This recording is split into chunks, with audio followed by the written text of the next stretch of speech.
Evening and welcome. Tonight is Monday, December 9th, 2019. This is the regular City Council meeting for the City of St. Peter. It is 7 o'clock p.m. We will call the meeting to order. Would all please join in the Pledge of Allegiance? I pledge allegiance to the flag of the United States of America and to the republic for which it stands, one nation, under God, indivisible, with liberty and justice for all. Everyone should have a copy of the agenda. Are there any changes or corrections to the agenda? If not, is there a motion to approve? Make a motion to approve. Second. All in favor of the agenda as presented, please signify by saying aye. Aye. Opposed? Agenda is approved. Next up, we have an oath of office for one of our newly elected council members. And Todd, if you would do the honors to swear in Shannon Noel, they would appreciate it. If I can, before that, Mr. Mayor will mention that Shannon Noel is eligible for appointment early as compared to the rest of the council members because she won in a special election that was held at November for a seat that had been vacated. So that's why she's eligible for appointment early. Right. All right, Shannon, if you wouldn't mind, you could stand up and raise your right hand. All right. Shannon Noel, do you solemnly swear that you will support the Constitution of the United States and that of the state of Minnesota, and that you will faithfully and impartially discharge the duties of City Council member for the City of St. Peter, to which office you have been elected, and you'll do it to the best of your judgment and ability? If so, say I do. I do. You're sworn.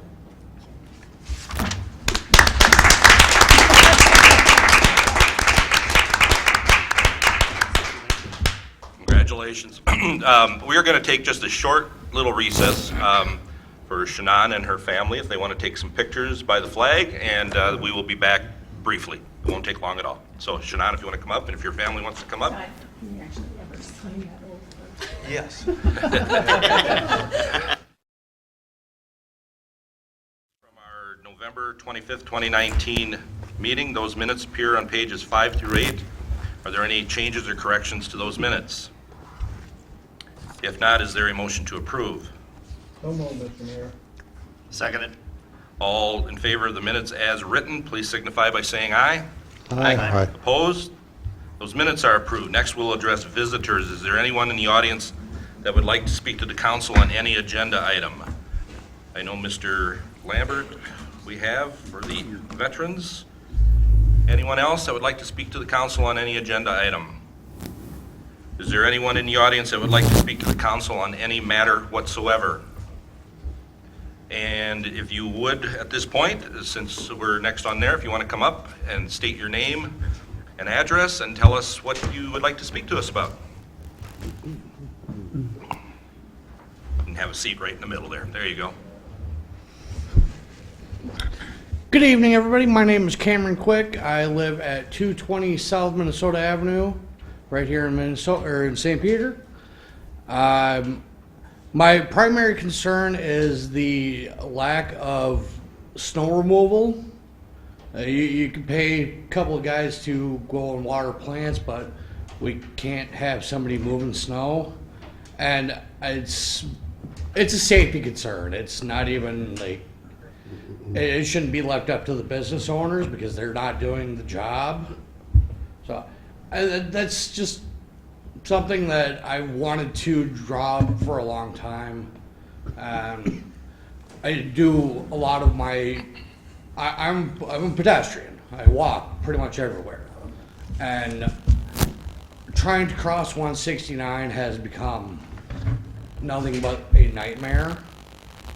And with the snow, it's become even worse. So if we can get this addressed and pay somebody to do it, it's where I'm at with that.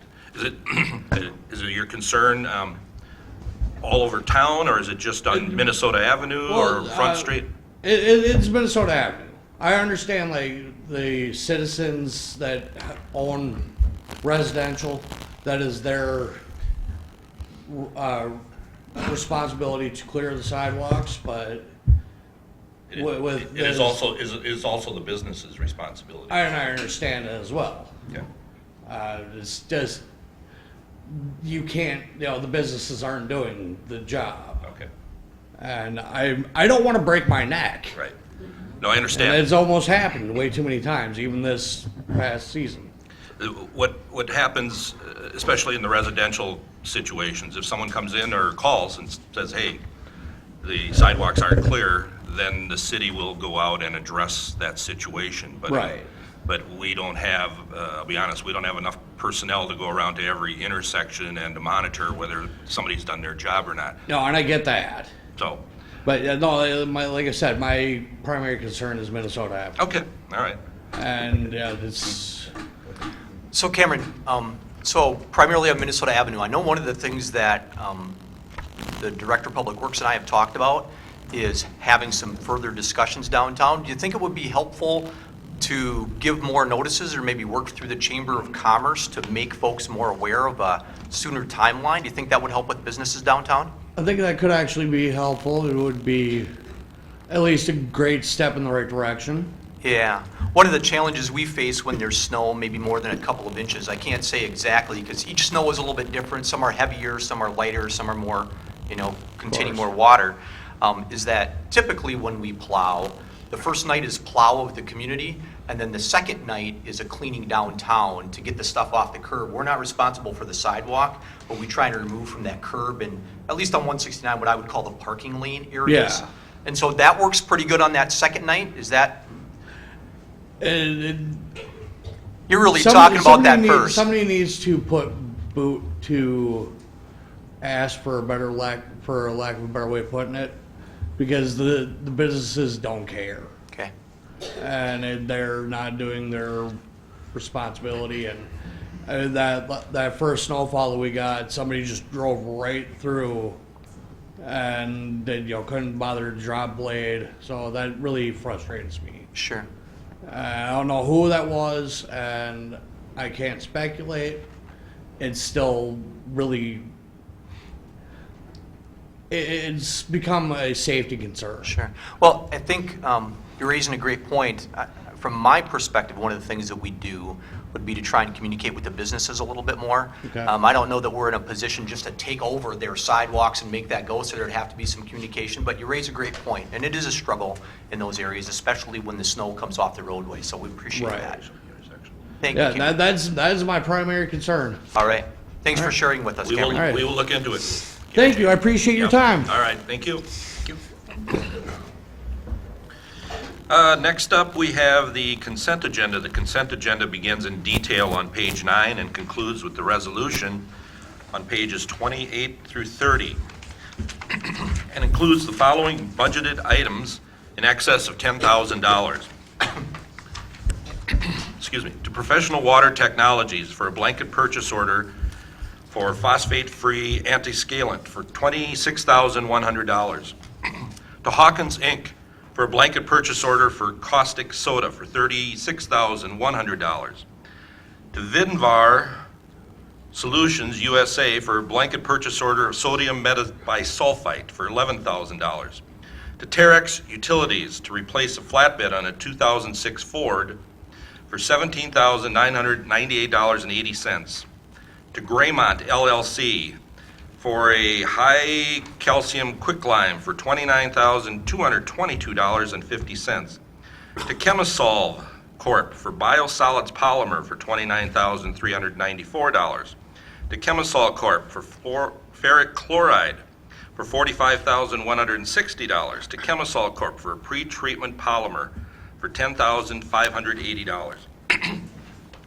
The following advisory board appointments. This first one is a new one to the Economic Development Authority for 2020 to 2024, Bob Southworth. The rest of these are all renewals of people who have currently served on these same boards.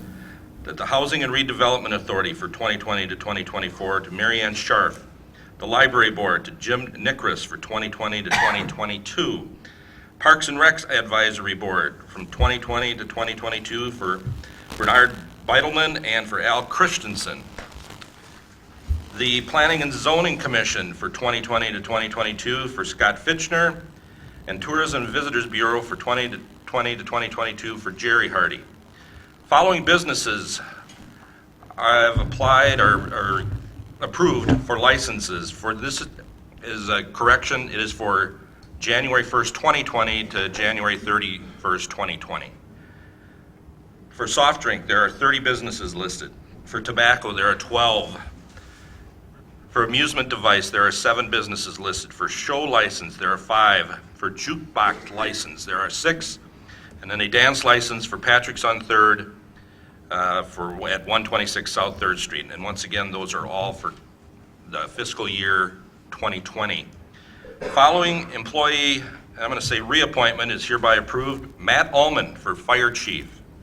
Plus the regular schedule of disbursements for November 21st, 2019 through December 4th, 2019. Are there any comments or questions on the consent agenda?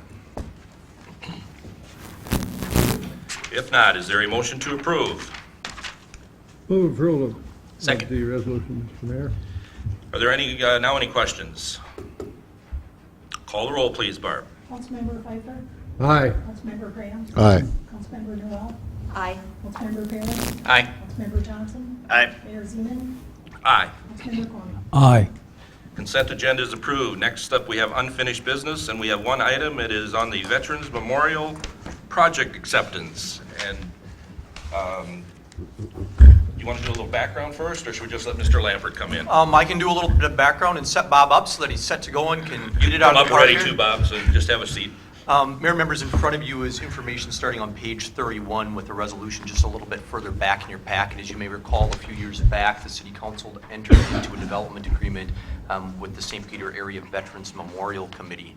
And that development agreement really stipulated how, what, when, where things would happen in relation to a Veterans Memorial.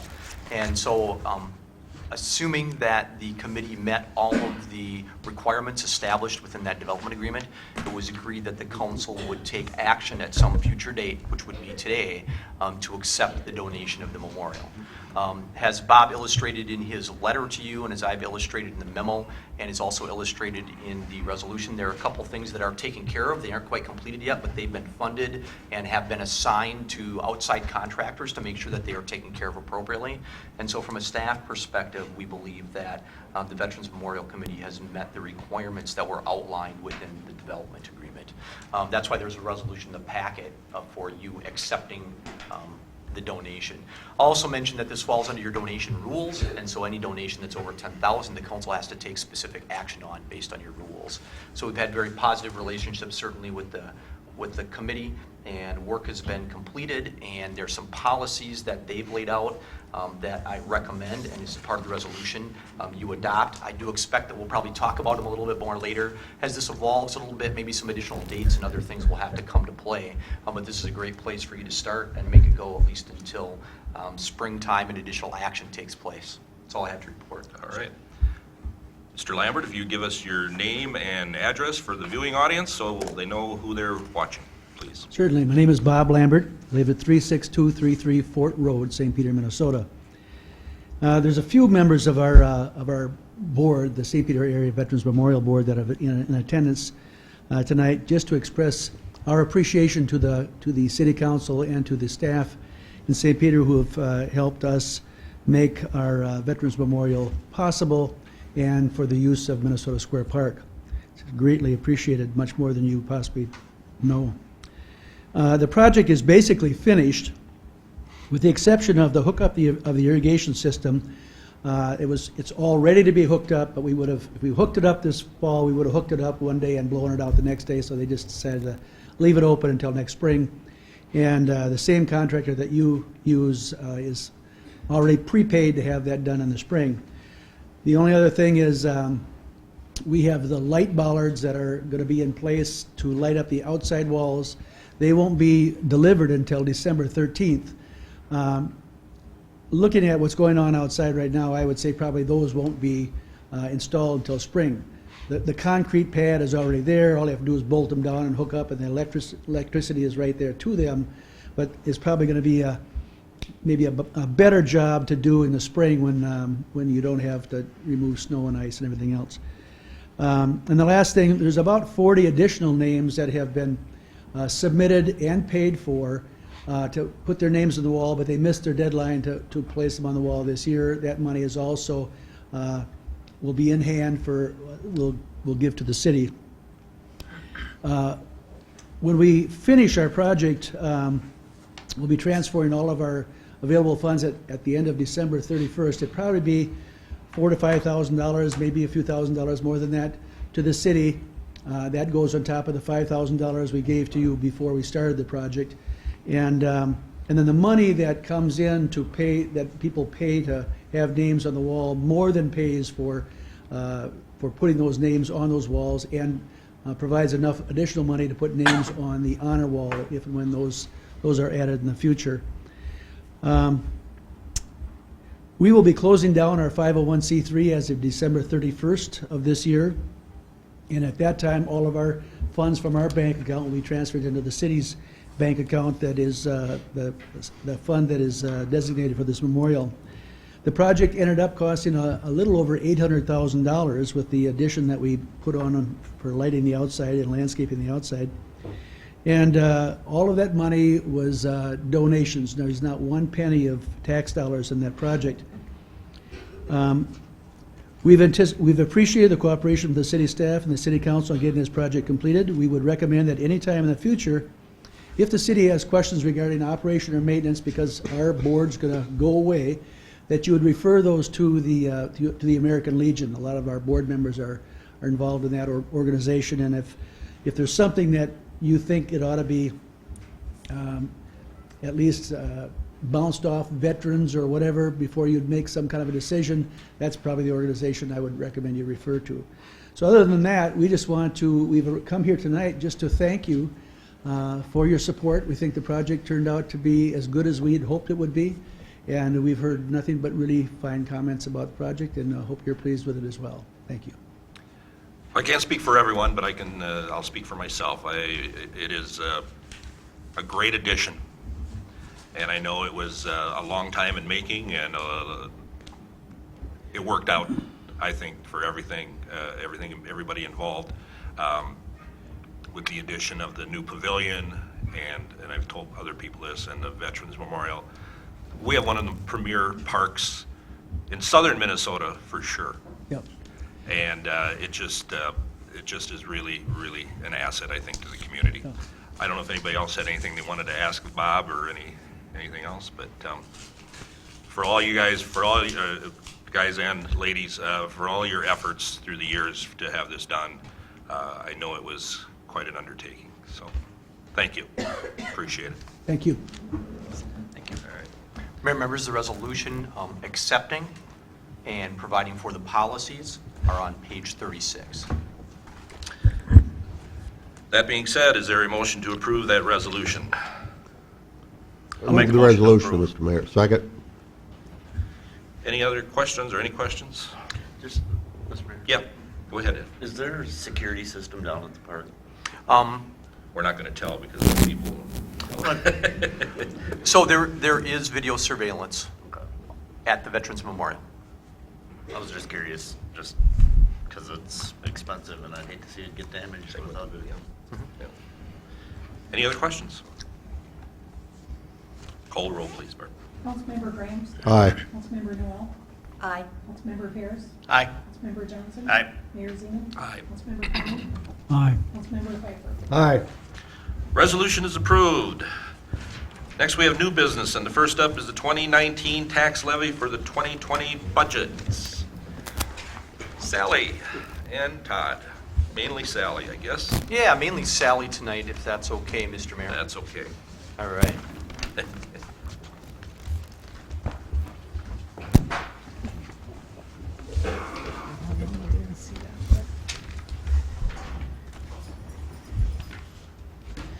Mr. Mayor and City Council members, we're here to discuss the final levy numbers for to certify in 2019, to collect taxes in 2020.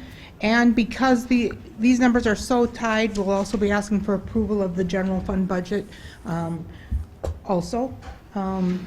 Those resolutions are on page 138, 139, and page 140. The packet starts out on page 37 with our memo and goes all the way through page 140 with all the detail. We aren't going to go through all of the, we aren't going through it page by page, but we'll start working down. The final levy amount is required by law to be certified by December 31st.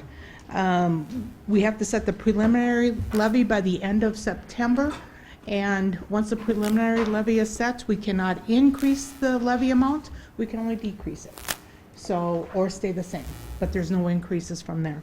So after discussions with the council and going through things, the levy now has come down from, the preliminary levy was set at 51.97.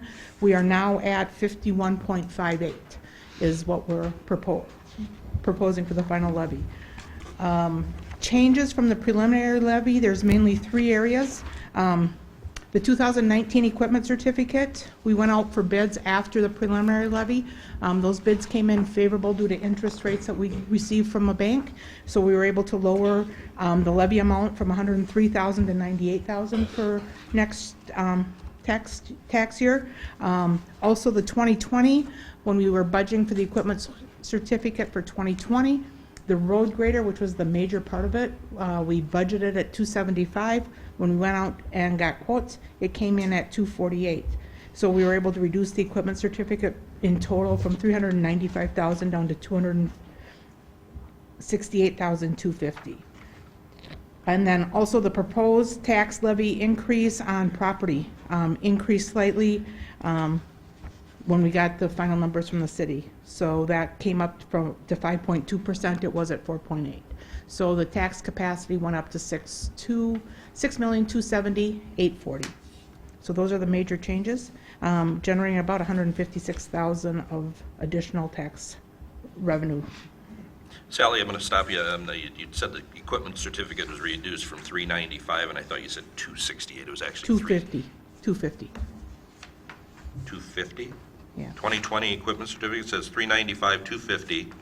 Oh, yeah. But then you said it went down to $268. It went down to $368. $368, $250. I thought you said Okay. $268. So just so $368, $250. Yep. that would, I know Yeah, we the had a road grader savings, went but- from $275 to Right, $248. right, okay. Okay.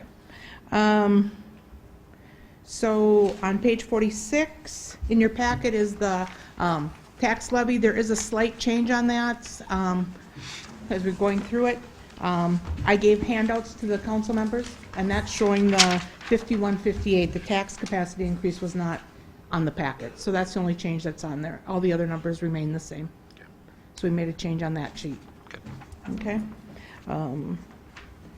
Otherwise, on page 47, the tax impact on homes in St. Peter with the change. On a $150,000 home, taxes would increase $16.54 a year. And on a $250,000 business, taxes will increase $55.67. General fund, as I said, is tightly tied to these, and that's in the memo pages 48 to 59. The 2020 budget compared to 19, or we'll have an operating loss projected of $379,591. So we'll be using reserves to fund the budget. We're not balanced. So our reserves versus our expenses our revenues are less than our expenses right now. So, and we're fine with that. Which that will do is bring down our cash reserve balance to a 46% is our proposed. As a council, you have approved to be between 35 and 50% for your reserves, so we're well within that range. And we feel comfortable that having a loss this year will be okay. Then on page, expenditures are increasing $623,276 or 8.1%. The major driver in that is wages and benefits for our employees. We've also added a school resource officer this year, our second one with the school. That when that position starts, we'll get half of that, or 60% of that is funded. The wages are funded by the school, so that will come back to us, but it is a added expense at the full dollar amount. The revenues are up above in the revenue stream. We are purchasing a squad car. We're using cash to do that. We have $140,000 in park equipment that we're going up. We've talked about at Veterans Park by the swimming pool. 100,000 of that, of the 140, will come from revenue from the community center debt that's being retired this year. We're not going to use all of that, and when we built the community center that's going to be paid off, it was agreed in 20 years, once that is, we're going to invest that money back into parks, at least 100,000 a year, and then the rest would be used to do maintenance on this building, because it's 20 years old, so things start breaking after 20 years. So we need to go out and start investing back in the building to keep it in working order. So that's what we'll be doing. We've also added in some operation changes this year into the general fund. There has been the state, we're running a presidential primary in March, which has never been in there before. We had to add $6,000 to cover that. We have down at the municipal building about $27,000 for some general maintenance and some carpet and HVAC.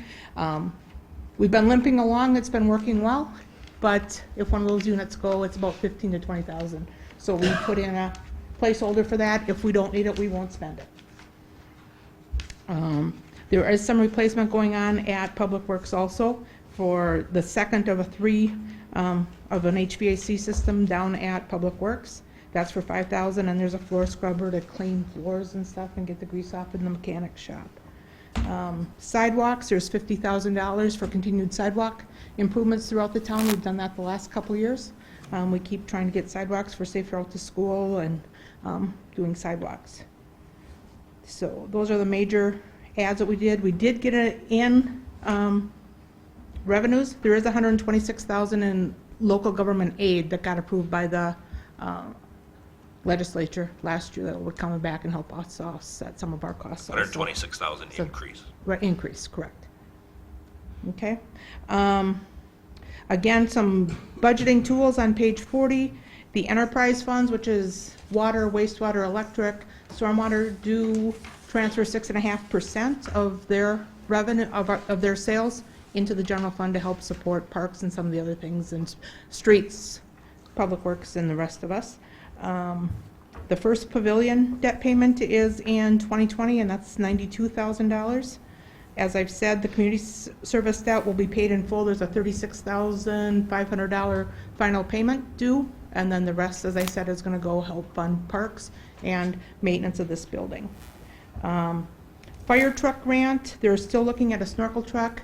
They're trying to get a grant on that. They have not got, if they get that, we'll use $60,000 out of their reserves to cover that, and then we would have to float probably payments after that if that comes through. They're hoping to get 50 to 100% paid for, but we'll see how that goes going forward on that too. So we're working on that. And then the equipment certificate, as I said, came in at $368,250. That's a cost for a squad car for the police. They have old handheld radios, so they're replacing and upgrading those for $72,000 to get everybody updated. The road grader is the main one for $248,000, and then we're going to do a heater for the main pool. If you remember last year, we replaced the heater for the pit area. This year, we're going to do the pool area. So then they should be up to date and run more efficiently and everything else. So that's the main thing on the equipment certificate for next year. And then, what else do lights?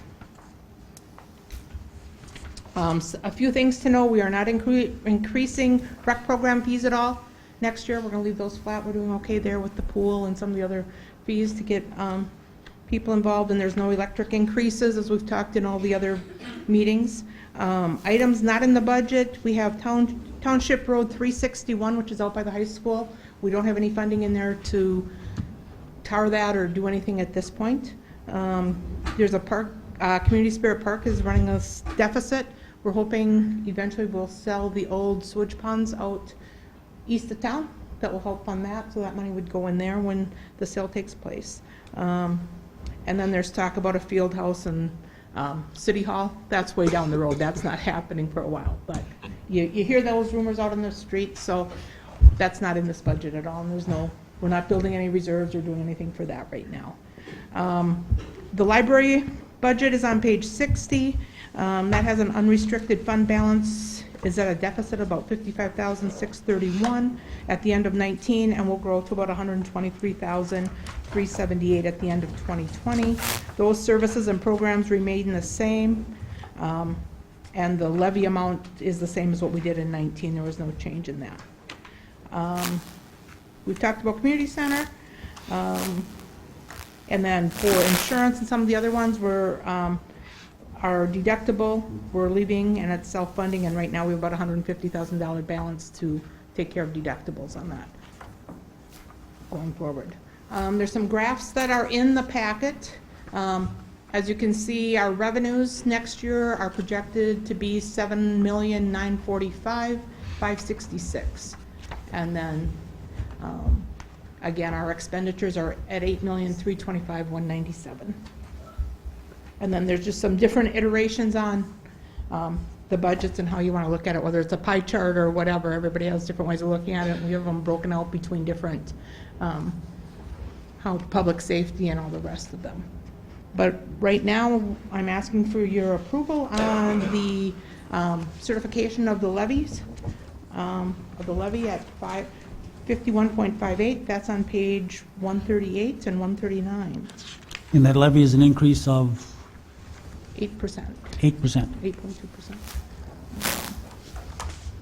Well, I asked this question a week ago, so are my taxes going to go up 8%? No, they're not. They're going to go up about 3.5 to 4. I think when I figured it was even probably closer to 2.5 on the 2.5 example that you had in the thing. In the packet. Just want the public to know that we haven't heard, this isn't the first time we've heard this information, so we've been talking about this, so we try to make decisions as we go on budget items. And we try to make it, you know, when we come in September with the preliminary levy, we try and have a pretty realistic budget at that point. Instead of coming in and getting everybody that we're going to raise it because you can't go any lower, so we come in with a high one and then come back and look like we were heroes trying to reduce and cut and make cuts. We come in with a realistic budget, and then there usually aren't a whole lot of changes for year end. So that's our goal. Questions of Sally? Steve? On the road grader, Pete, do you anticipate getting anything as you surplus the old one out? Any kind of a sale or anything?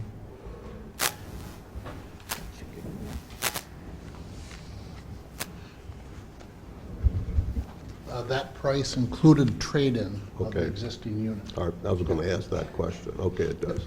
All right, thank you. Any other questions? The resolution adopting the final 2019 tax levy collectible in 2020 appears on pages 138 and 139. Is there a motion for approval? Move approval. Second. Any other questions or comments? Call the roll, please, Barb. Councilmember Noel? Aye. Councilmember Harris? Aye. Councilmember Johnson? Aye. Mayor Zeman? Aye. Councilmember Conley? Aye. Councilmember Pfeiffer? Aye. Councilmember Grant? Aye. Resolution is approved. Then I'm also asking for the approval of the general funds, special revenue funds, debt service funds, capital funds, and agency funds. There is a change in the resolution in the title. So the resolution says the 2019 fiscal year, it should be 2020. And then in that first paragraph is also says 2019, I should say 2020. So if you approve those changes. Okay, with those changes of the changing 2019 to 2020s, the resolution approving the general funds, special revenue funds, debt service fund, capital funds, and agency funds for the 2020 fiscal year appears on page 140. Is there a motion for approval? Move approval. Second. Any questions? John? I could ask my question after. Is that okay? Yeah. Call the roll, please, Barb. Councilmember Harris? Aye. Councilmember Johnson? Aye. Mayor Zeman? Aye. Councilmember Conley? Aye. Councilmember Pfeiffer? Aye. Councilmember Grant? Aye. Councilmember Noel? Aye. Resolution is approved. Mr. Kwame, do you want to make a comment? Sally, I had a question. We just approved the levy increase of a little over $3.2 million. That's our taxes. Everyone's taxes are too high, and that's what's covered by property taxes, $3.2 million. Then we approved the budget, and to run the police department and the parks and the fire department and city hall and streets and all that, it's $8 million. And then you add in debt service in the library and the community center and the EDA and all that sort of stuff, and it comes to $12 million. We're only levying $3 million in property taxes, which everyone thinks is too high. So somebody next year is giving us $9 million or something. $9 million is coming from somewhere else. Where's it coming from? It's coming from from transferring in for revenues, from transferring in from our enterprise funds. Which is about $1 million. Yep. That's And correct. then we get the state, local aid, which also comes through. Which is, A little over $3 million $3 today, million. John. okay, Yeah, good. we can go back to the revenues on the other page. Yeah, no, that's, but, so there's 4 of the 9 we've got to come up with. Odds and ends. Odds and ends, other fees that may not be taxes, but are fees for services that are provided or fees bought and sold. Materials, those are the primary ways that the city of St. Peter receives revenue.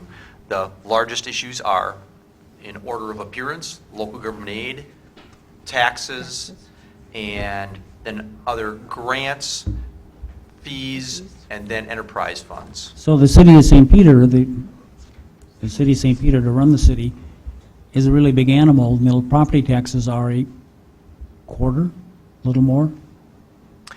That's correct. Really, I believe the table that we have, Sally, if we can go to that pie chart, I can't get it on my computer this quick, but is around 30-something percent. 30%, yeah.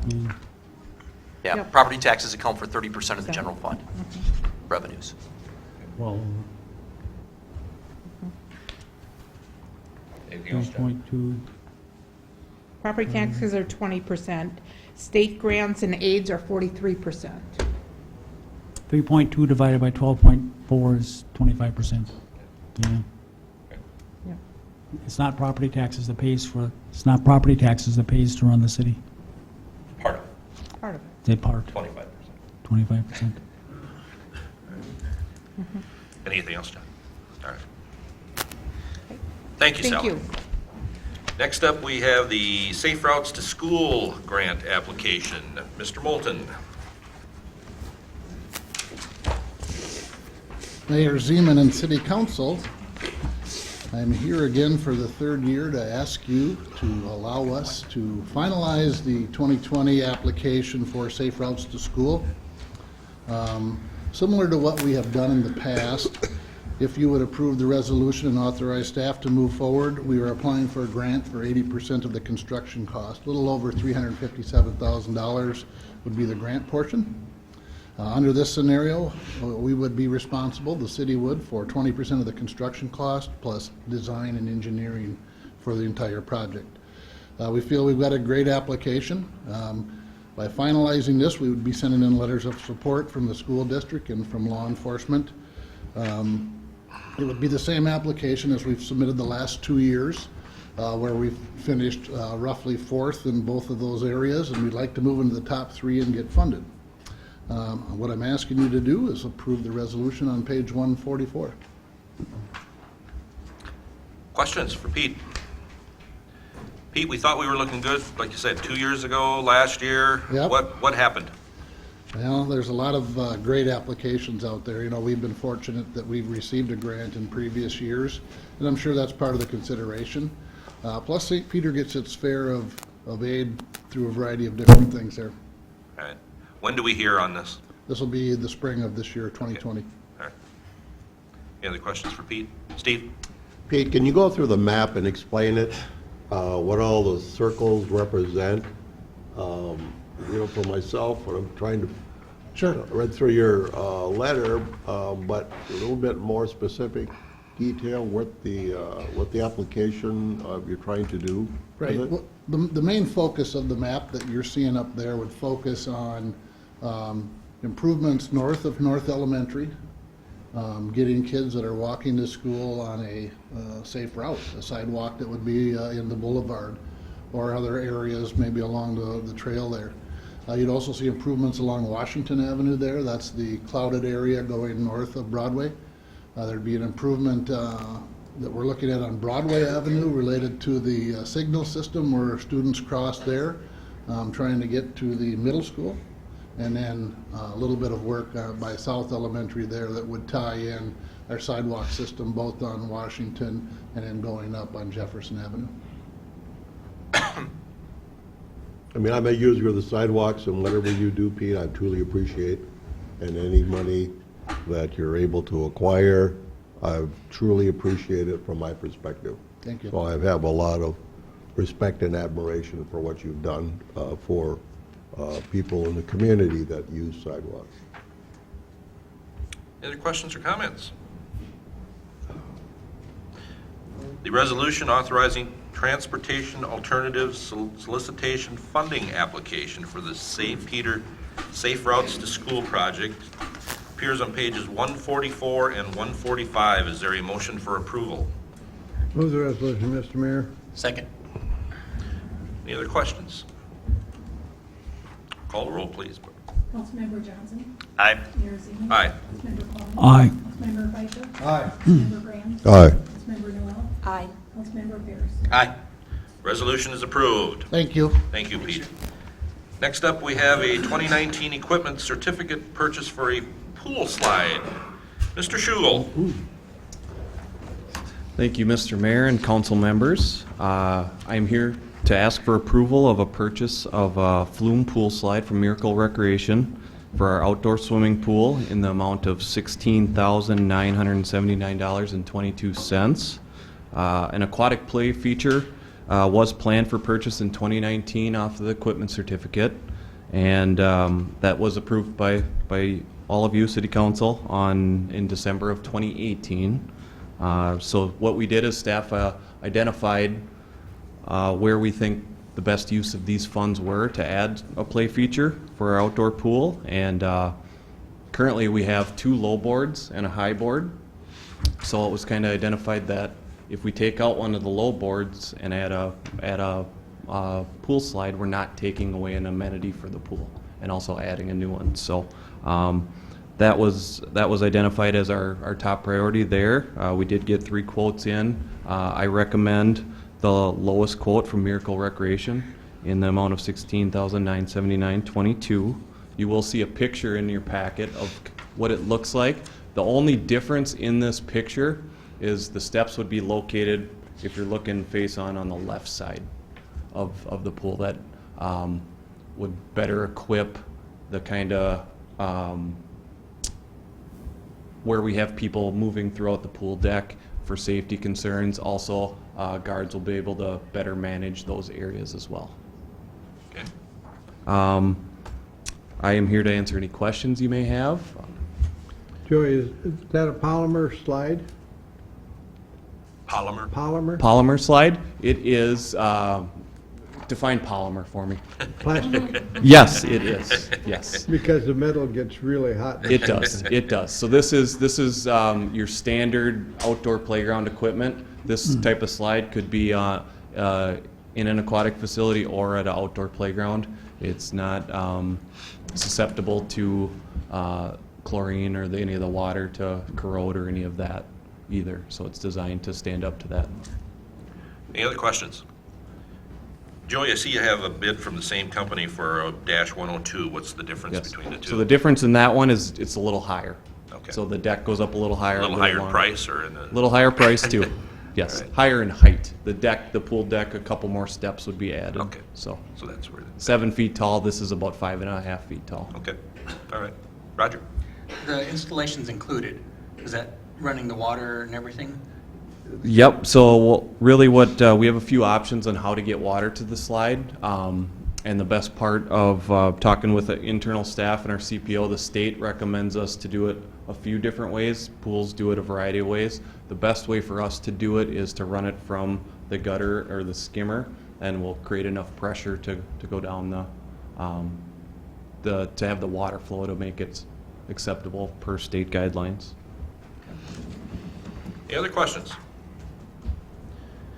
The resolution approving the 2019 equipment certificate for the pool slide appears on page 148. Is there a motion for approval?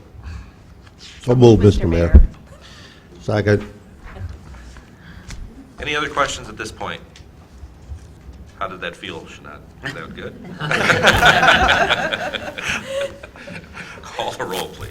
Mayor Zeman. Aye. Councilmember Quinn. Aye. Councilmember Pfeiffer. Aye. Councilmember Graham. Aye. Councilmember Noel. Aye. Councilmember Paris. Aye. Councilmember Johnson. Aye. Resolution is approved. Thanks, Joey. Thank you. Next up, we have a cash management policy for federal awards. And Sally, I believe, will be back.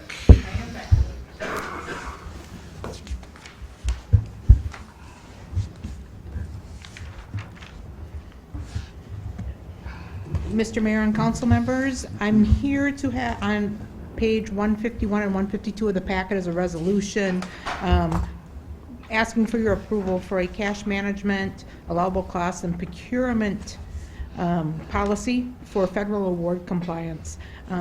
During the 2017 audit, the city auditors had to do a single audit that was tied to the Broadway 99 Bridge project. The city had received over $750,000 for that award. At that point, a single audit was triggered. And with that audit, as the city auditors found, we did not have specific written controls, internal controls, that met the federal audit guidelines. So over the year, there was also a finding for the 2018 audit, because I did not do that during 2018. So it's been a 2-year significant deficiency. So this year I have written policies done, and I went through it with MMKR, our audit firm, and they say that it will pass the audit, or it should meet compliance with the federal rules. So we're going through and adopting the written policy that's included in the resolution on 151 and 152. Just a note on the procurement portion of that, I'm being more strict than what federal guidelines allow, and that's just to be consistent with what we do for procurement policy throughout. I didn't want to go, okay, this is a federal audit, so it meets this one, and these aren't, so you have to follow this one. To keep staff and all of us in line, it's at the same rate as the other one. So we can be more strict if we want, and that's what I'm doing, just for consistency throughout. Okay. So I'm asking us to approve the resolution on page 151 and 152. Questions? Ed? Seeing we haven't had this correct for 2 years, is there a penalty we had to pay or anything? No, or just- nope, it just keeps Just- showing up, and we want to get it just get it taken care of. fixed and- And it could affect, if there were other projects that came up, you might not get your funding, or you might not be able to, get funding from the federal, because we don't have that in place. So it should keep that from future projects, if we have some big projects coming up. But again, it's got to be major at $750,000. The key issue here is that you do have purchasing policies that meet those guidelines, but you do not have a separate one for federal funding. This is to provide for a separate one for federal funding.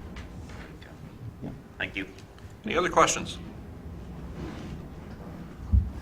The resolution adopting policies for cash management, allowable costs, and procurement for federal awards appears on page 151 and 152. Is there a motion for approval?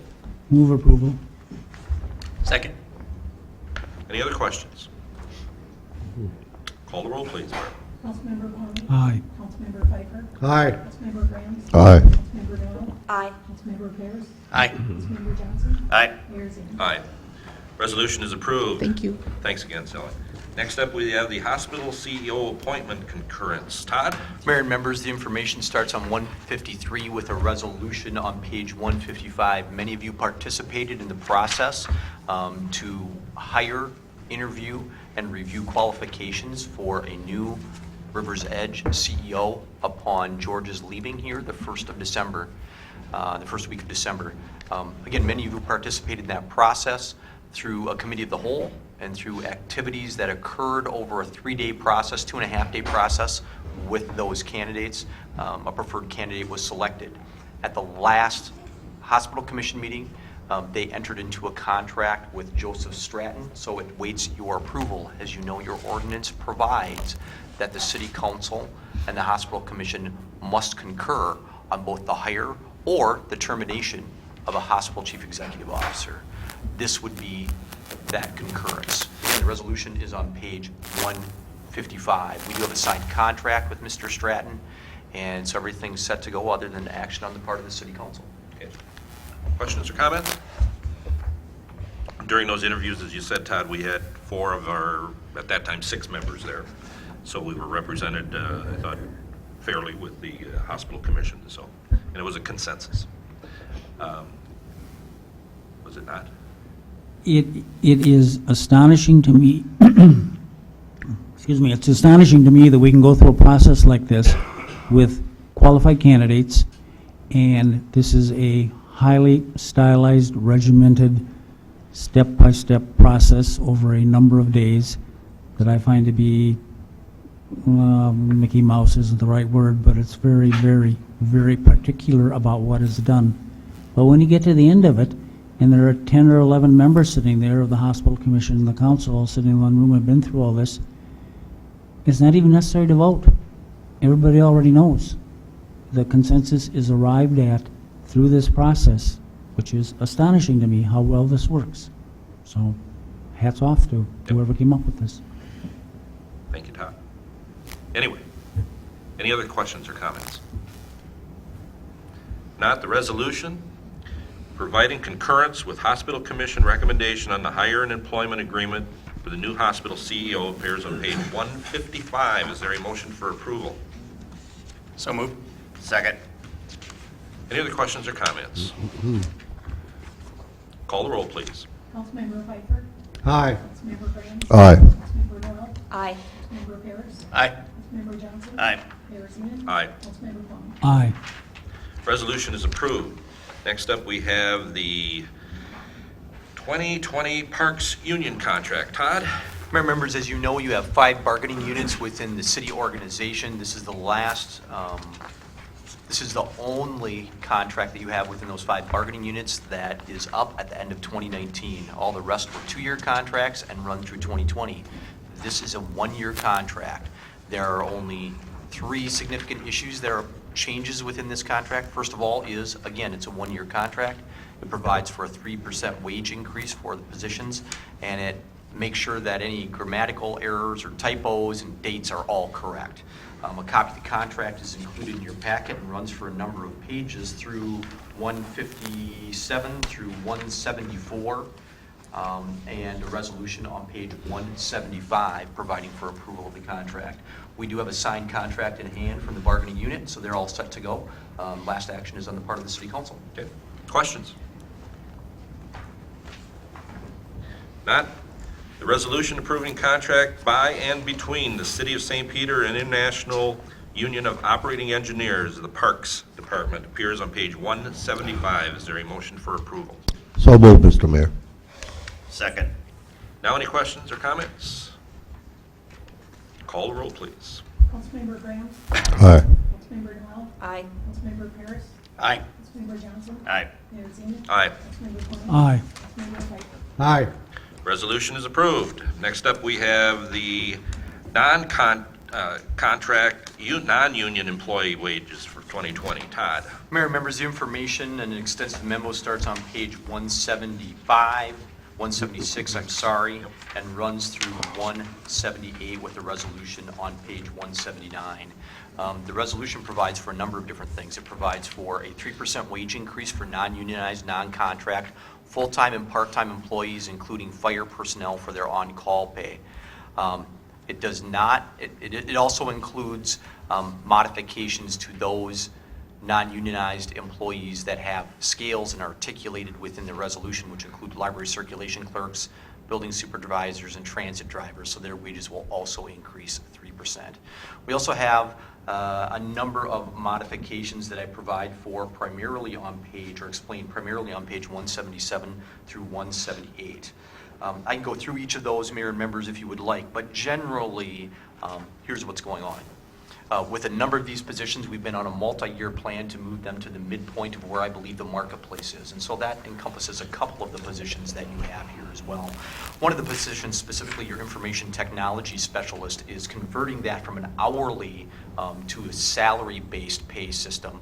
That's based on, I think, to both the employees and the city advantage based on the time frame that they work, which are at times unusual hours to maintain servers and other infrastructure within the community.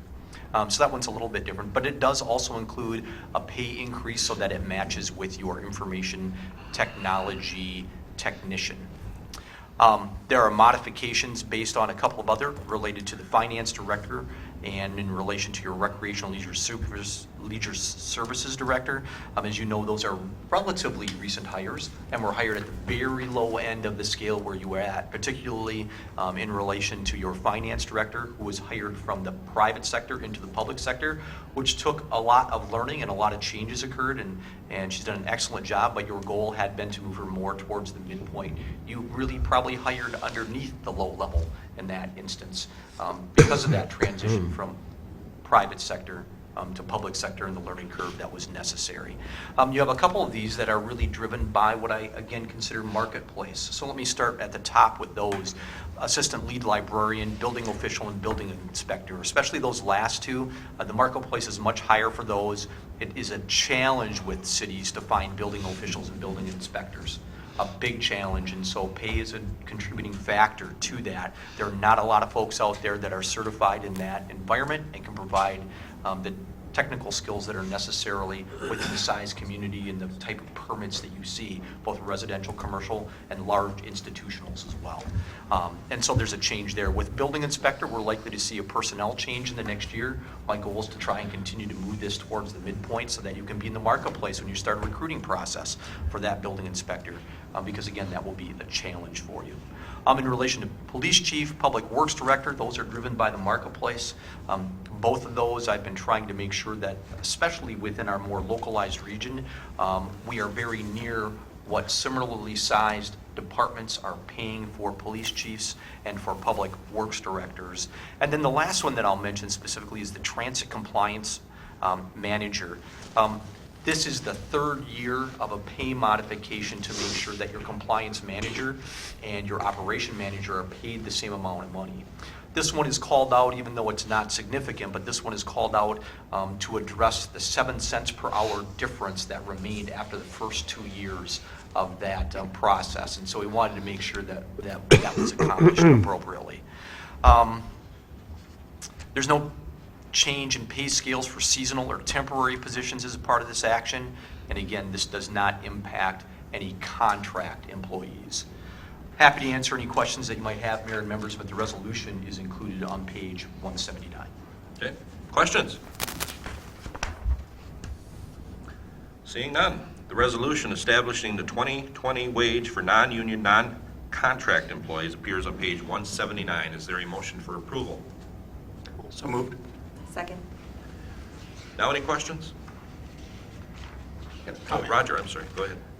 You know, personnel is one of our large expenses. It is. But we do compete with the private sector and where people can make a living. In some of the positions, you compete much more closely. In some, not every private sector organization has a police chief, but Right, yeah, right. you're right, though. It's good that we take care of the talented people that we have, and I like that we treat non-union, the same. We're given the same type of raise. So I like to see that. Any other questions or comments? Call the roll, please, Barb. Councilmember Doyle. Aye. Councilmember Ferris. Aye. Councilmember Johnson. Aye. Mayor Zimmer. Aye. Councilmember Gorman. Aye. Councilmember Pfeiffer. Aye. Councilmember Grant. Aye. Resolution is approved. Next up tonight, we have the city administrator contract, and Mr. Brandt, are you going to be covering this? Yes, I can. Okay, thank you. Thank you. This year we did an evaluation. I apologize. My second paragraph, I realized was a mistake. Last year, the big mistake was he got 64s and 150 5s. Basically, I repeated the same thing, which means he basically moved about 14 4s into 5s. Overall, he had 0 1s, 0 2s, 1 3, 47 4s, 1 4.5, and 164 5s, which basically the council believes he's done a very good job, an excellent job in what he's done. The next part of my job, besides doing the evaluation, is negotiating with Todd on a salary. This year, we took a look at, the council directed me to look at comparable wages with other city administrators and county administrators in sized cities with similar duties. As a result of that, it appeared that Todd was being underpaid. And so we took a look at what would be an appropriate amount.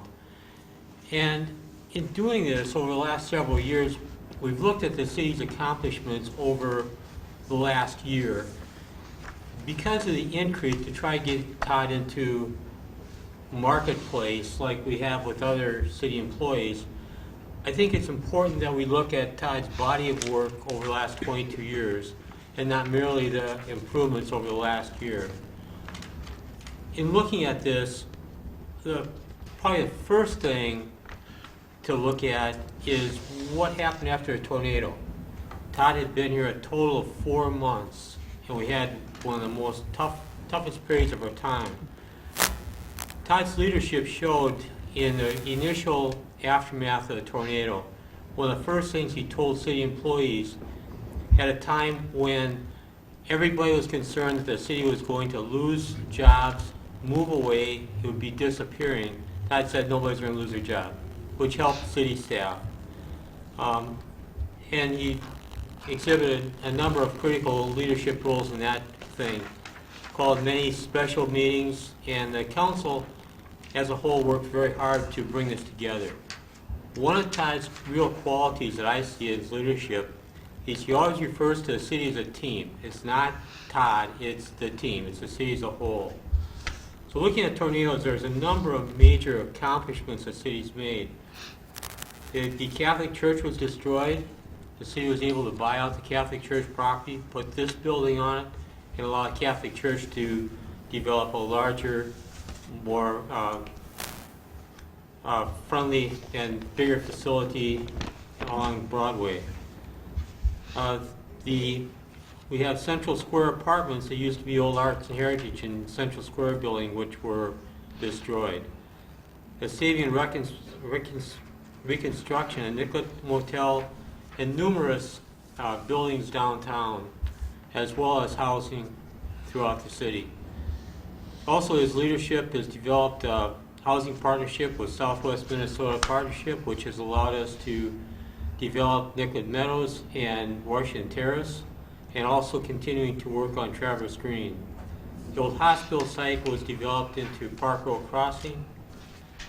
We've improved our public works by the construction of a new wastewater plant, a water treatment center. It's critical for growing communities and successful communities to develop good schools and good hospitals, and we have done both in the last 22 years. We have a hospital that's new, developed in the last 20 years, and with the development of Ortho Edge, we've been able to now make a $30 million expansion. With the foresight of both the council and Todd, we looked at purchasing the Lampert property, which allowed us to develop a park system.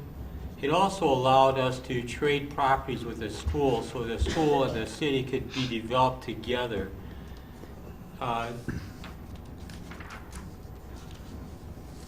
I think one thing that's often overlooked in leadership is the ability to maintain and hire good employees. Councilmember Kwame has recently talked about how the process worked with the development of a new hospital CEO. That similar process had a lot of Todd's leadership, a lot of his fingerprints on it.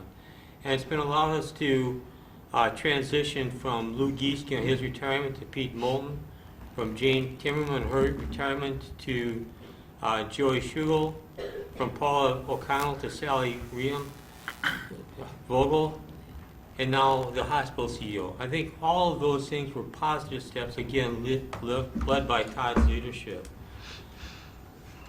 It was the council's direction to me to negotiate with Todd and make an offer of $145,000 as an annual salary, which Todd has accepted. I think that in comparison with local Nicollet County administrators and also looking at North Mankato, this brings him in the ballpark in the area where that they are as well. So I think this is an appropriate recommendation, and I would encourage the council to accept the proposal. Stand for any questions or comments that you'd like to make. Comments? We all agree, Yeah? Thank you. and this time I can speak for the council. We all agree. Well, we don't know if Shanann's going to make this motion or what she's going to do over there. She wasn't really part of it, any Yeah, of this until so- tonight. But you can still vote. If there are no other comments, the resolution modifying the city administrator's employment contract appears on page 192. Is there a motion for approval? So moved, Mr. Mayor. Second. Now, any comments? Call the roll, please, Barb. Councilmember Paris. Aye. Councilmember Johnson. Aye. Mayor Zeman. Aye. Councilmember Kwame. Aye. Councilmember Pfeiffer. Aye. Councilmember Graham. Aye. Councilmember Doyle. Aye. Resolution is approved, and thank you, Todd. Thank you, Mayor members. It's an honor to serve in St. Peter. That concludes our new business. Next up, we have reports. First thing or the only thing I really have, tonight earlier, we had a list of people that reapplied for serving on committees and commissions and one new appointment. And I would like to just extend a thank you to everyone for serving their community that sits on these commissions as liaisons or whatever the case may be, because it does take time. And for everybody out there to have the want to serve their city is greatly, greatly appreciated. Next thing I have is I want to wish everyone, this is our last televised meeting for the year. I'd like to wish everyone a Merry Christmas and a safe and happy New Year. Todd? Mayor members, I just have one. I'm providing the report on the goal-setting session, which starts on page 193 through 195 within your packet. Because you've been here for a little while, if you want me to go through each of those items, I can, but I defer to any questions that the council might have. Again, this is not supposed to be minutes. This is supposed to be providing opportunity for information for your next goal-setting session. Really notes to allow you to look back and see where you've been and where you might be going. Again, that information is included on 193 through 195. No action is needed. And that's all I have for you, Mr. Mayor. Okay. I'm going to ask if anybody else has anything to add before we go into our last item of the evening. Is there anything that anybody would like to share? You'll have plenty of time for the three of you to talk after you would, if you'd like. If there's nothing else anyone else has to share, I want to start out with Mr. Paris. And you can stay right there if you want, or whatever you want to do, but I'm going to stand. This is a certificate of appreciation. It says, whereas Roger Paris has faithfully served his community and the city of St. Peter as a member of the City Council from 2014 to 2017 and again 2019. Whereas Roger has also served the council and St. Peter community as a council representative on the Planning and Zoning Commission and Library Board, and whereas his legacy includes a dedication to protecting the rights and freedoms of the people he represents while making difficult decisions for the betterment of the community. And whereas Roger's commitment to the St. Peter community and the work of the City Council will long be remembered for his fair and impartial consideration of each action before the council. And whereas Roger's term on the City Council will end on December 31st, 2019. Now therefore, I, Charles Zeman, Mayor of the City of St. Peter, Nicollet, Minnesota, do hereby present this certificate of appreciation to Roger Paris. Thank you.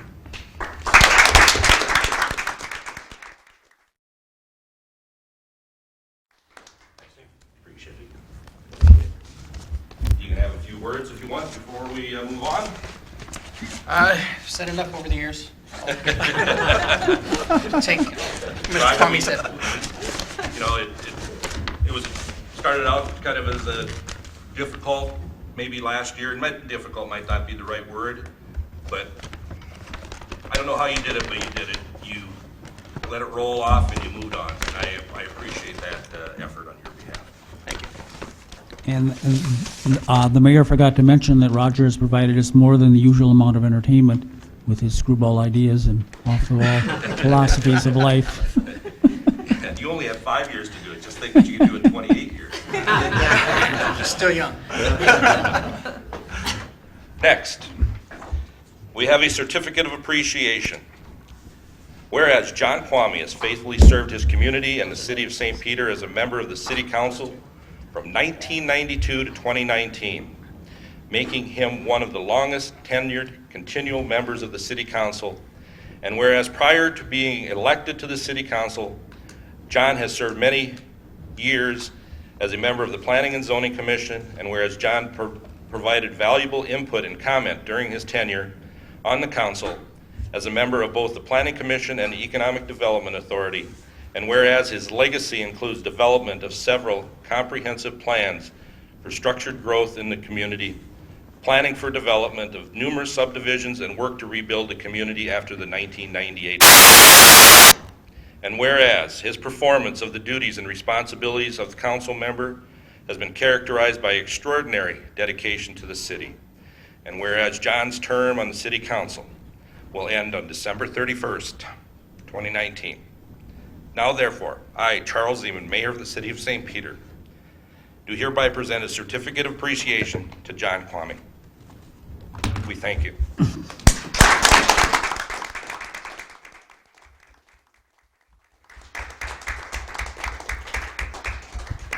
John, while you're saying a few words, you can also open this.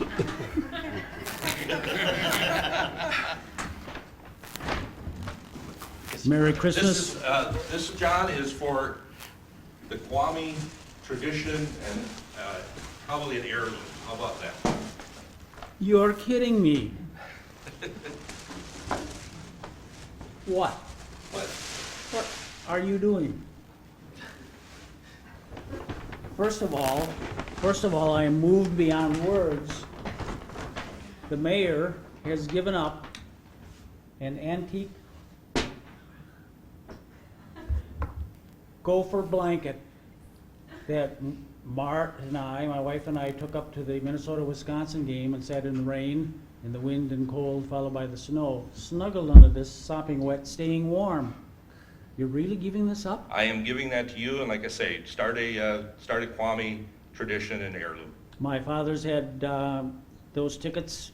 He's now deceased. He first started those tickets for Gopher football games in 1951. And my son now pays for them and sits on the 50-yard line. And every once in a while, we get to go. This is marvelous. Thank you so much. I was telling Mara a little earlier that she had mentioned how the blanket worked out, and I said, well, you can buy one on eBay. So, and before you make comments too, John, I know this is number one on your wish list.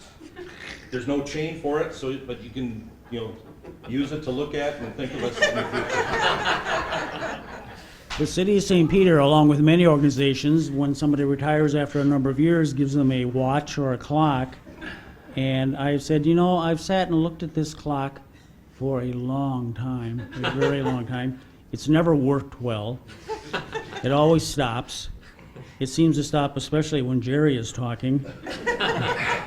The world could end, it never moves.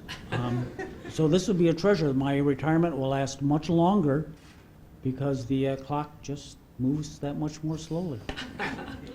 I do have a couple of remarks. My family made me write them down because they said that way perhaps I wouldn't wander quite so much.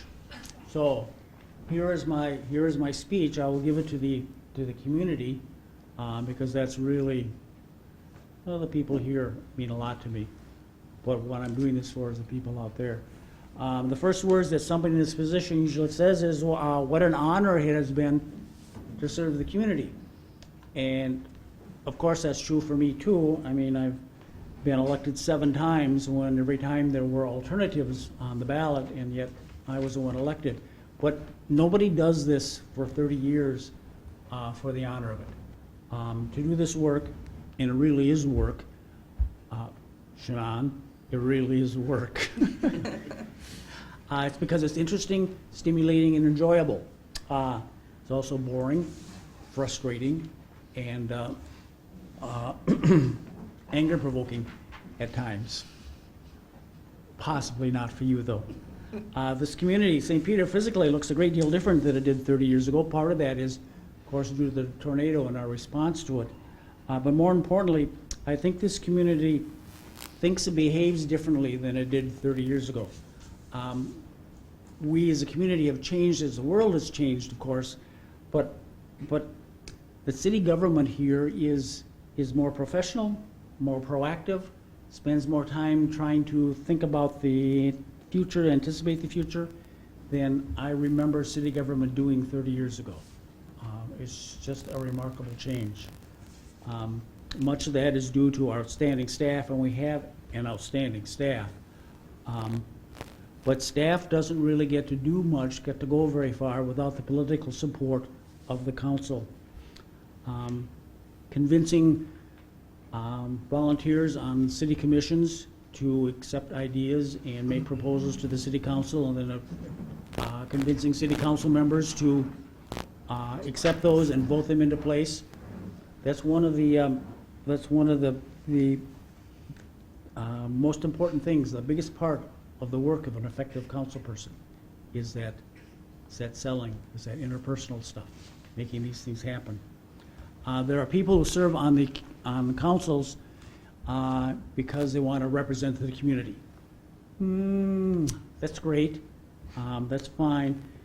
Problem for me is that the ones you hear from in the community are those that are aggrieved over something, that have a gripe of some sort. And for me, being more of a policy wonk with my head in trying to learn what is being done in other parts of the world and other communities, my inclination has been to give less weight to that and more weight to my vision, a shared vision for the future of St. Peter. I suppose that makes me unresponsive and not a good representative of my constituents, but I do get reelected. What are the reasons that's worked for me and may not work anymore is that I did this in a period before the rise of social media. And now it seems that those people who are aggrieved and who have gripes are able to get together and exert more weight on the deliberations of governmental bodies like city councils. So I hope that in light of that, local government doesn't now lurch from topic to topic based on the winds of public opinion. So it'll be interesting to see how you all handle the changes in our little slice of the universe here.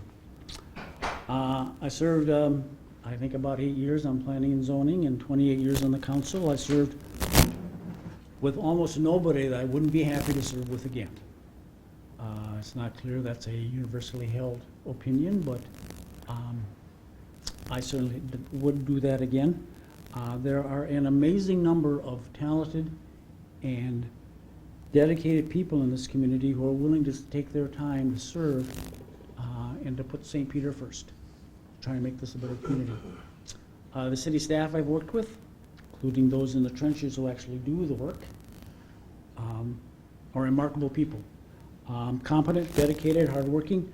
I went into this being elected the first time thinking I was the smartest person in the room. Not even close.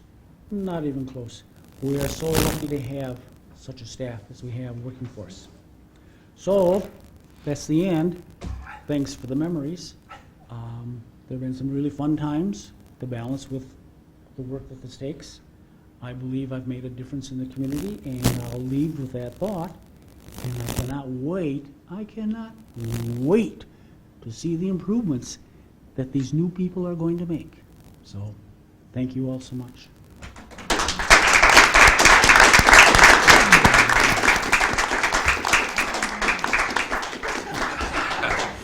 John, I don't know if you noticed, Barb and I noticed when you were speaking, the clock stopped. Start it again. Did it? No, start it again. One thing before the last gentleman, you know, I'm honored to be here with the two of you. It's not often you have this much service leaving at one time. I didn't think it'd be emotional for me, but it is. I kind of added up. Each of you probably attended between 3,000 and 3,500 meetings.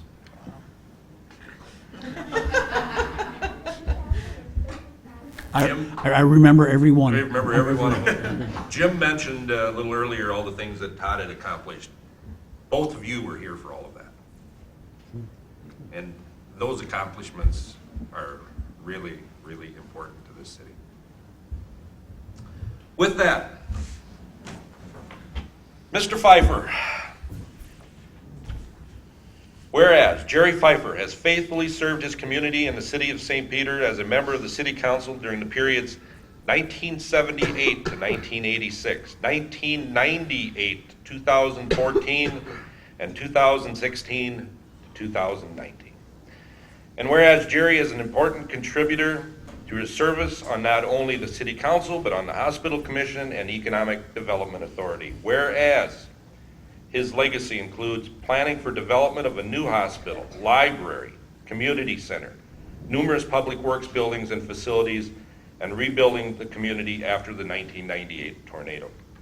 And whereas Jerry has shown exceptional dedication to the community, St. Peter community, and the work of the city council, and has endeavored to make decisions that benefit all members of the community. And whereas Jerry's term on the city council will end on December 31st, 2019. Now therefore, I, Charles Zeman, Mayor of the City of St. Peter, do present this certificate of appreciation to Mr. Jerry Pfeiffer.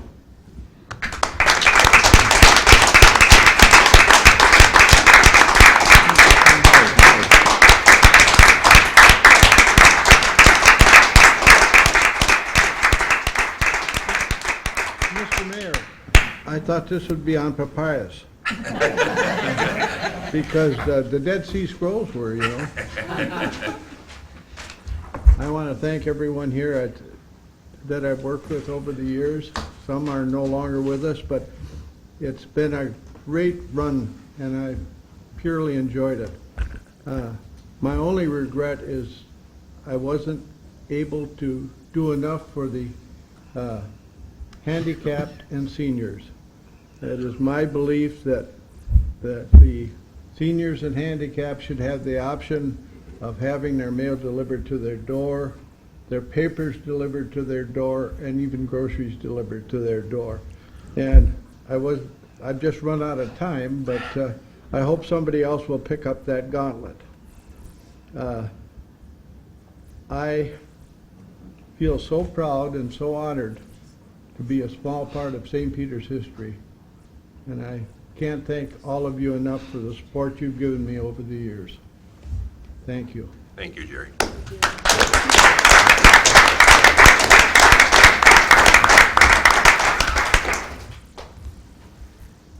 Anything to add? Mr. Mayor, that's all I have for you. All right. For the last time, is there a motion to adjourn? So moved, Mr. Mayor. Is there a second? He's still not going to do it. He never has. He never still isn't going to do it. Is there a second? I'll second it. All in favor of adjournment, please signify by saying aye. Aye. Opposed? We are adjourned. Nay, nay.